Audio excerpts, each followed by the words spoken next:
یو بل جرم منگ تا دا اللہ نبی صلی اللہ علیہ وسلم فرمائی چی کم بندگان چی هغوی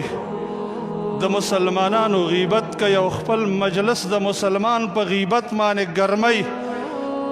ډیره معمولی کلمه د غیبت هم غیبت دی ګوره زمونږ او ستاسو عادت بعضې داسې دی چې مړه دا خو معمولي خبره ده دا خو دومره غټه خبره نه ده چې ما ده پسې وکړله خبره خو پرېږده که یو انسان د بل انسان پر خلاف باندې یو اشاره قدر ته وکړه اشاره د یو انسان قد لنډو قد او اشاره یې وکړه چې دا لنډ دی دا دومره د الله په وړاندې بدبوی او ترخه کلمه ده چې د دنیا سمندرونه په دې ترخه کېږي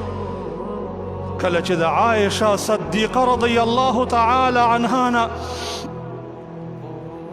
د صفیه رضی الله عنها په باره کې یو اشاره قدر ته صادره شوه چې دا لنډه ده د الله نبي ورته وفرمیل لقد قلت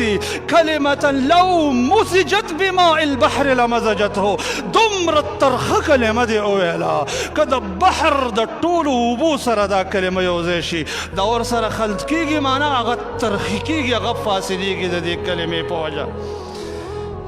کله موږ او تاسو دا خبره کوو مړه دا خو ورته ما مخامخ هم ویلي دي نو په دې معنې اوس غیبت جایز کېږي هغه د یو جرم وکړه چې د مسلمان زړه دې ودردو د مسلمان له اذیت ورکول تکلیف ورکول هغه لوی مستقل جرم دی اوس یې پشې شاوی دا دویم جرم دی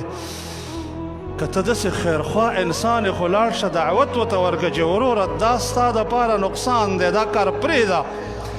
ولی خپل مجلس په هغې باندې ګرمې ولی مسلمانانو مجلس په ګنده خبرو باندې ګنده کې او ولی د الله رب العالمین د ایمان او اسلام د شرافت د اعزاز نه ځان وباسې د منافقانو په لست کې ولې ځان راولې چې د کوم په باره کې د الله نبي فرمایلی دي چې یا معشر من آمن بلسانه ولم یؤمن بقلبه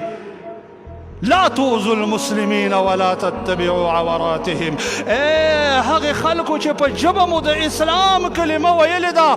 زړه مو د اسلام د کلمې د اسلام نه خالی دی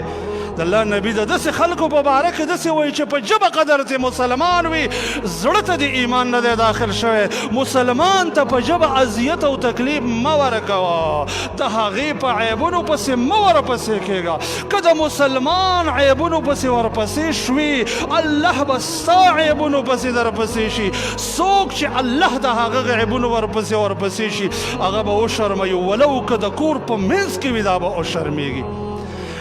د مسلمان غیبت کوونکی انسانه ته خپل شرم ته دې بډې راوالی دي خپل عزت په خپله ژبه باندې لوټ کې د رب کائنات دشمنۍ ته اعلان کې او رب په ځان باندې غوسه کې او هغه ته د شرمولو دعوت ورکړې چې ربه ما وشرموه ځکه د الله نبي ویلی دي چې هغه یې شرموي